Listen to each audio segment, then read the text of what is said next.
Hello, thank you for joining me on another episode of Jamaica Magazine. I'm your host, Adrian Atkinson. As a result of the drought, the most extreme since 2005, we are experiencing firsthand how environmental changes can have long-term environmental consequences. On today's show, we look at the mitigating measures being implemented to combat the effects of climate change in the agricultural sector. And later, we'll take a tour of a city that has been preserved by water. All this and so much more coming up, so please stay with us. We return right after the news.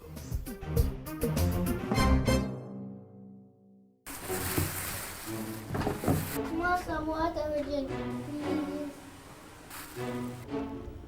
Water gone. But me need water for cook. So how me go wash? Let's weather the drought. Start conservation measures today. Check for leaks around your house. Opt for shorter showers over long baths. Reuse water to water plants and lawn. Watch the amount of water you and your family use. Try cooking methods that don't require much water. And if you have a vehicle, avoid washing it regularly. Remember, water is as important as the air we breathe. So conserve our water, conserve our life.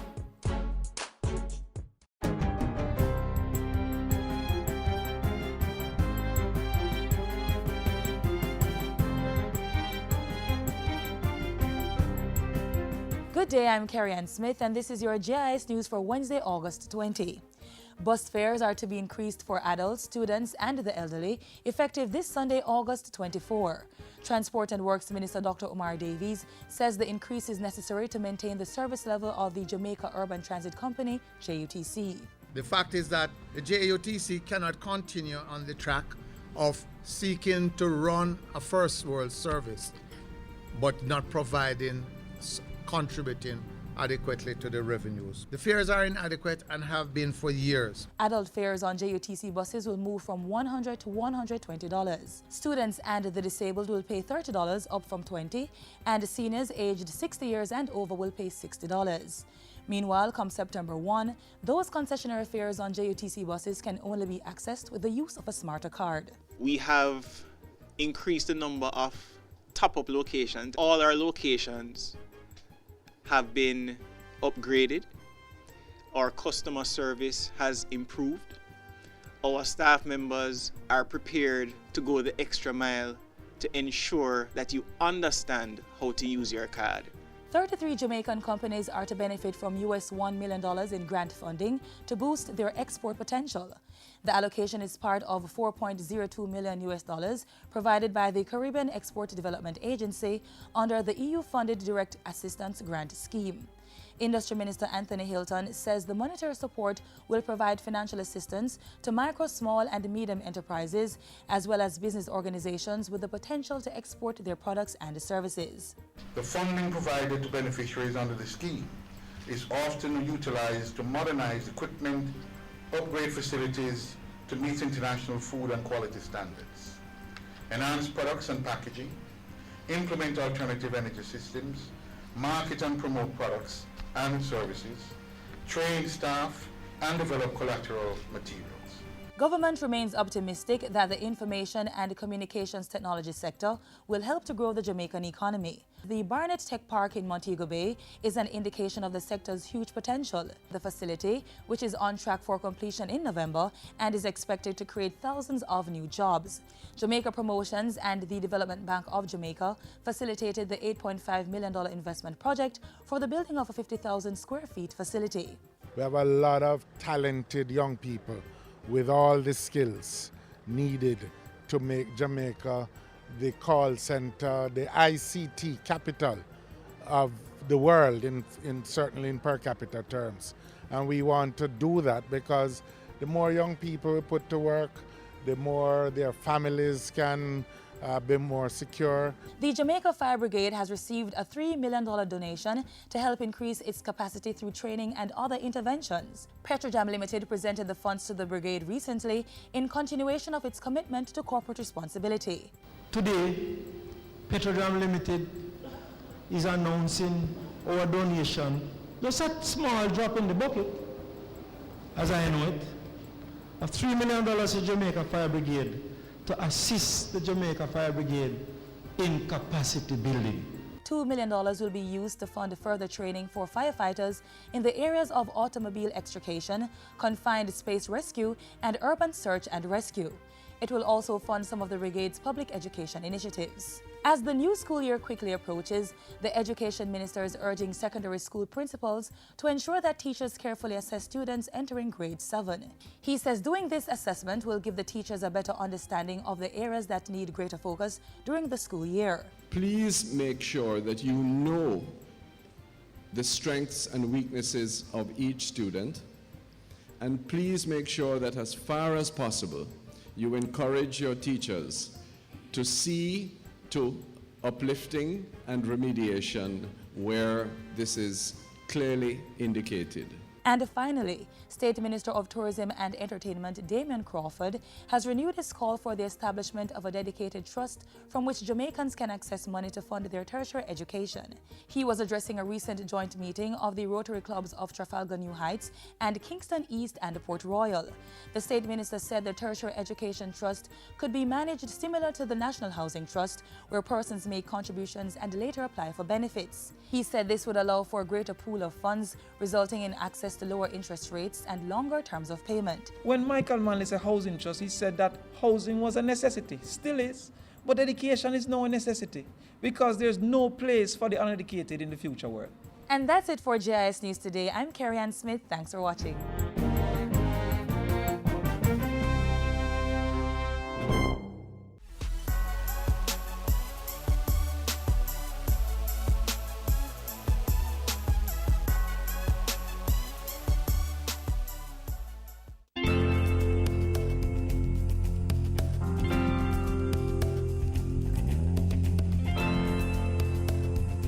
You may have heard by now that environmental and climate change resilience is one of government's strategic priorities for the 2014-2015 financial year.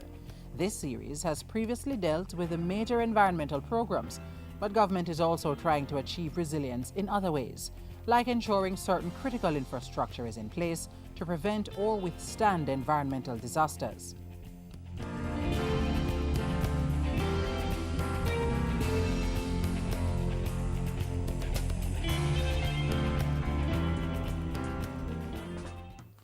One danger to the sustainability of the environment is human waste that's not properly disposed of, resulting in pollution, particularly of the waterways. So the Ministry of Water, Land, Environment and Climate Change sees wastewater management as a critical part of the plan to ensure environmental resilience. During the consultations on the water sector policy, the question of the cost of sewage connections was raised. And I want to make this point. I want to point out that only 30% of the corporate area is sewered. Only 30% is sewered. All right. As a result, the aquifer in the corporate area is severely polluted by the numerous soak-away pits in the corporate area households. Sewage goes out of sight, but it doesn't go away. Right. All right. Suffice it to say, we are living on borrowed time as it is now haunting us. To deal with that, the ministry is installing major sewer lines connected to treatment plants to collect, transport, and treat domestic sewage. This will not only prevent environmental pollution, but also the scarcity of good quality drinking water. In the corporate area alone, 13 of 27 abandoned wells are being attended to and could be recommissioned in the future. I am therefore appealing to corporate area householders to get connected to the sewer lines as they become available. As this measure is necessary to safeguard our aquifers. In the meantime, we are exploring options for financing the cost of connection. Over time, the intention is to restore the affected wells to production. Most climate change scientists agree that an indication and result of this phenomenon is extreme weather, like intense droughts. Government is taking steps to better predict these changes and respond to them, to preserve the environment and quality of life. The Meteorological Service, for example, is expanding the Climate Predictability Tool, CPT, and Rainfall Outlook to 6 months. This will generate seasonal drought forecasts that should allow for improved planning, preparation, and implementation of proactive actions to deal with a deficiency in water availability. A farmer's bulletin is also disseminated with information on all climate services such as drought analysis, rainfall predictions, and drought forecasting to make sure the agriculture sector is not devastated.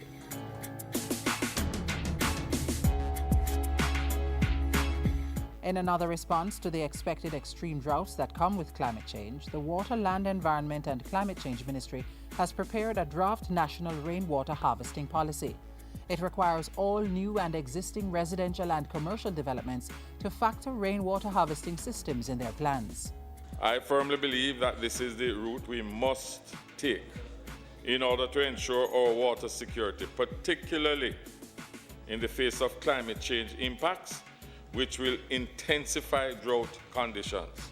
Under a rainwater harvesting and catchment tank rehabilitation program, work is progressing to complete a local government inventory of 282 existing catchment tanks in communities island-wide. For this financial year, an amount of 45 million has been budgeted to carry out rehabilitation and repairs to catchment tanks. And as I said, 2 in Clarendon, 10 in the Hilly, 6 in Manchester. A total of 30 tanks are slated to be rehabilitated during this financial year. Interventions like the sewage rehabilitation and rainwater harvesting programs could not happen without some critical partnerships. It's why the ministry is joining other small island developing states to form a strong platform to lobby for more durable partnerships in areas such as climate change adaptation and mitigation and disaster risk reduction. Work is also taking place to develop a greenhouse gas inventory and a low-emission development strategy which will place Jamaica in a better position to readily access climate change financing. In particular, the ministry has nominated Jamaica's focal point to the Green Climate Fund. Mr. Speaker, the fund is projected to receive $100 billion per annum, 100 billion per annum by 2020 for the financing of adaptation and mitigation projects.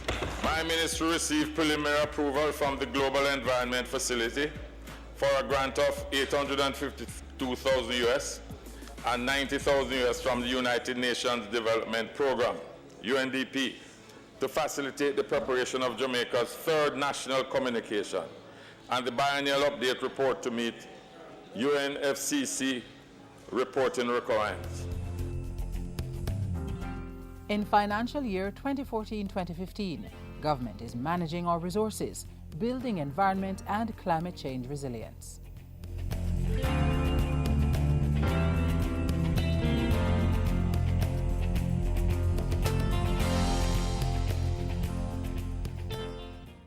Householders, business people, school administrators, protect yourself and your children from the chikungunya virus. Be on the alert.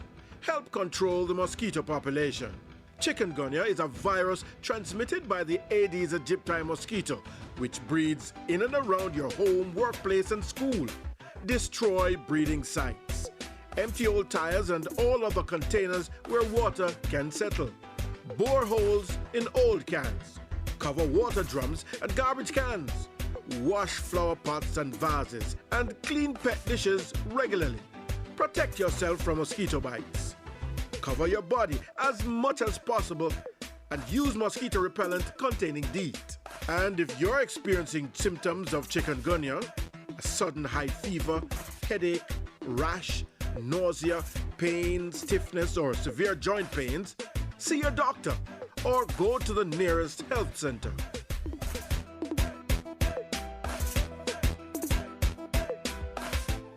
Climate change, which includes warmer temperatures, erratic rainfall patterns, floods and wildfires, threaten the productivity and viability of the agricultural sector. In the next feature, we look at the steps being taken to mitigate against these effects.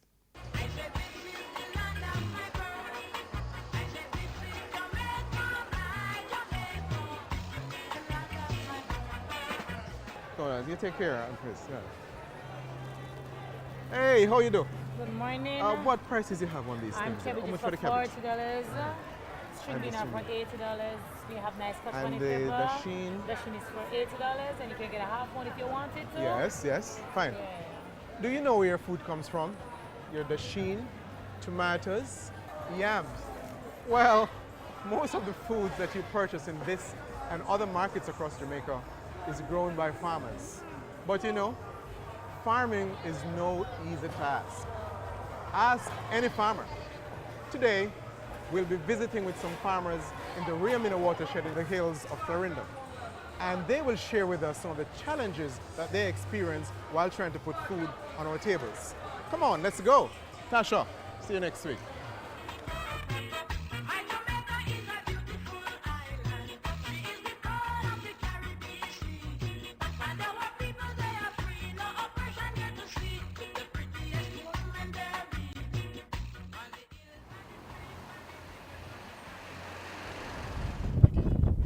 The Rio Mino watershed in Clarendon, Jamaica is home to Jamaica's longest river, the Rio Mino, which is approximately 93 kilometers.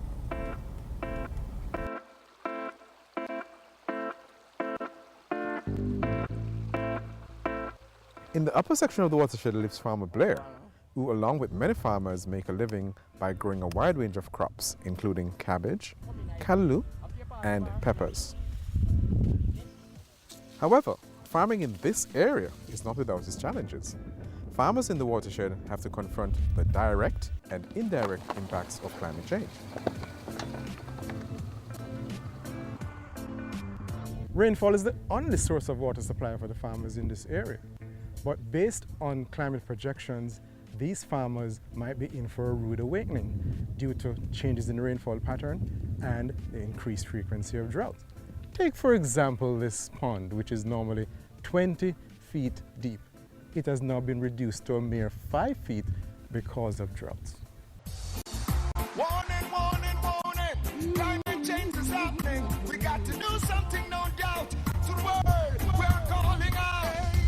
It's like a gambling when we farm, when the rain is, because we have excess rain, long rain.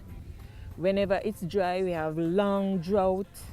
So right now you don't even know when to put in whatever to put in the soil, in the crop, the crops. It's hard to predict. Because even 3 years back, this time we couldn't even have tractor on this line.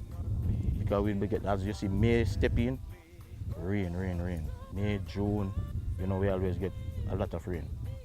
But you know, for the past 2.5 years or stuff like that, just like this. I tell you, when we have drought, I have a pond that I pump water from to wet the farm. And whenever that pond is dry, then we have to pump water from the big lake here to fill those ponds. And it is really costly. Recently, you know, I have this pepper crop that was nice and flourishing and things like that. And then I come and we get this few days of hard rain. If we wash the water, wash and things like that, and they just quail down. Right now that crop is out.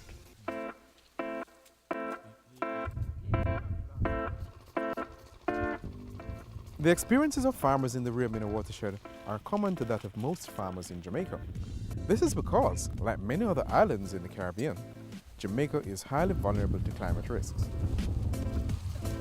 It touches and concerns every ministry. And in fact, one of the things we are going to do is to advocate that there is a budget line in each ministry that is making provisions for climate change. Over the last 12 years, the country has been impacted by 11 storm-related systems, which have caused severe damage and losses to the economy. The effects of climate change on communities like these in the Rio Mino watershed have to be understood and addressed in order to build the resilience of Jamaica. This is exactly what the pilot program for climate resilience seeks to do. Jamaica is one of 6 pilot countries in the Caribbean benefiting from the pilot program for climate resilience. The others are St. Lucia, Dominica, Haiti, Grenada, and St. Vincent. There are three objectives to the pilot program for climate resilience. There are 1, improving the quality of climate information for decision making at the national and local levels. 2, mainstreaming climate change adaptation in development planning. And 3, improving access to climate financing for micro, small and medium enterprises and for non-governmental organizations at the community level. This type of programmatic approach or integrated approach presents an avenue for financial institutions like the Inter-American Development Bank in collaboration with other partners to help countries address the impacts of climate change. We're really excited about what the pilot program for climate resilience has done for Jamaica's climate change adaptation program. One of the things that we really want to highlight is the fact that the network for meteorological services has been greatly enhanced. We have been able to install 20 automatic weather stations to improve the collection and management of climate data, to downscale regional climate models for Jamaica, and we can tell you what Jamaica's climate is likely to be up to 2080. It's a critical element of our work on climate change within the region, and we want to be able to replicate, to scale up across the country, even across sectors. Bless up, bless up, bless up. Farmers in the Rio Mino watershed and the other areas of Jamaica can now breathe a sigh of relief because they will not be left on their own to deal with the impacts of climate change. Now they can collaborate with the IDB and the government of Jamaica. Through programs like the Pilot Program for Climate Resilience, Jamaica is fast becoming the place of choice to live, work, raise families, and do business.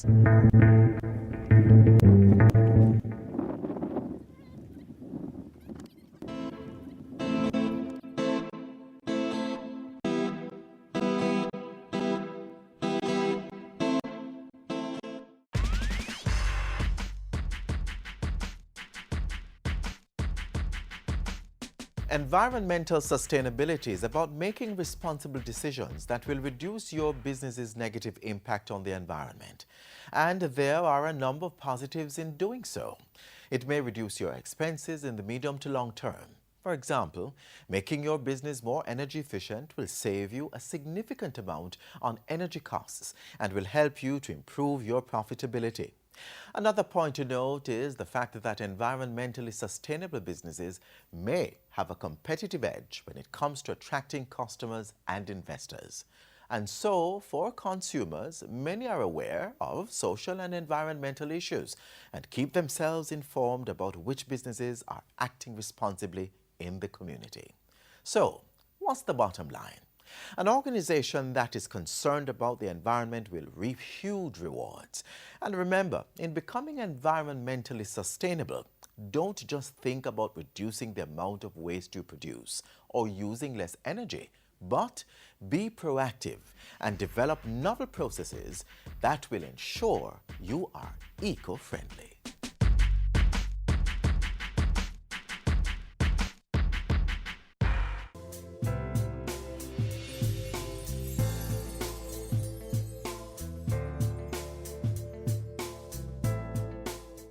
While there is no doubt that water can result in severe damage to life and property, there is a piece of Jamaica history that has, ironically, both been destroyed and preserved by this element.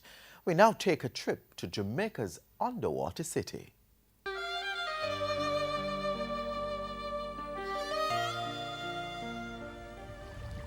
"13 acres of land buried underneath.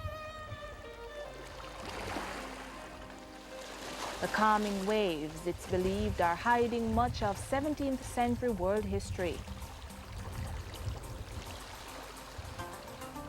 All this because at 11:43 a.m. on June 7, 1692, an earthquake obliterated Port Royal as it was. Just imagine what is still there for us to understand and to learn, not only in terms of Jamaica, but in terms of the 17th century world as a whole, where Port Royal was the most important English entrepot in the Western Hemisphere. Today's generation flock to Port Royal for its delectable seafood. Men boast about the power of the town's oysters. Women skip the kitchen on a weekend and dine by its shores. Children dig into its beach. The seafood-loved town is no stranger to adoration. Known once as the wickedest city in the world, it's a title Port Royal earned at the tips of pirates' blades and on the strength of buccaneers' loot, spent on the wickedly sinful offerings of a 17th century Caribbean life. Lavish and expensive buildings, said to rival those in Europe, existed there. The stories of those who lived there, the life that unfolded in the town, lies in a surreal time warp at the bottom of the sea. There, since the 1692 earthquake took 13 acres of Port Royal down underwater.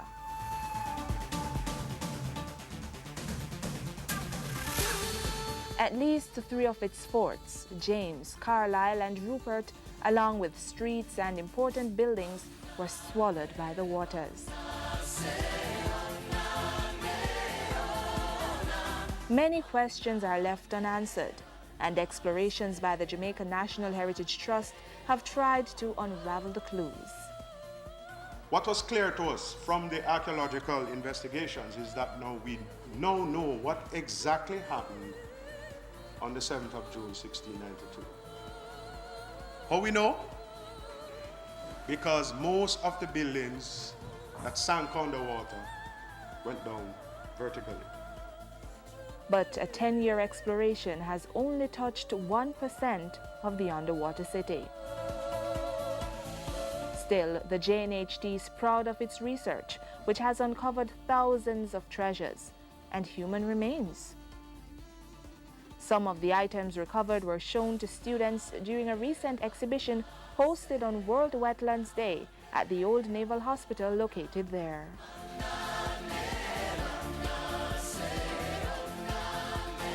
They built these things, cistern, where they would catch water from off the roof.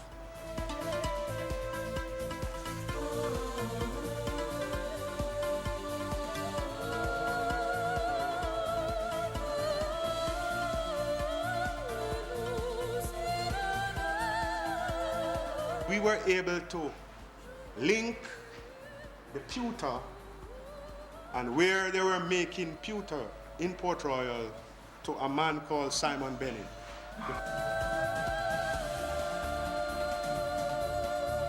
The minute you remove it from its environment, it starts to deteriorate again. So we have a conservation section that deals entirely with that, how to stabilize the artifacts and so on. It is the only underwater site in the Western Hemisphere, with its allure being equal to Pompeii, Italy, that was covered by volcanic ash in 79 AD. Port Royal, once a city, is now a sleepy fishing village pulling seafood addicts and history buffs. But the town, located at the end of the Palisades Strip, at the mouth of the Kingston Harbor, that was a center of shipping commerce in the Caribbean Sea more than 300 years ago, holds the attention and captures the fascination of all Jamaicans.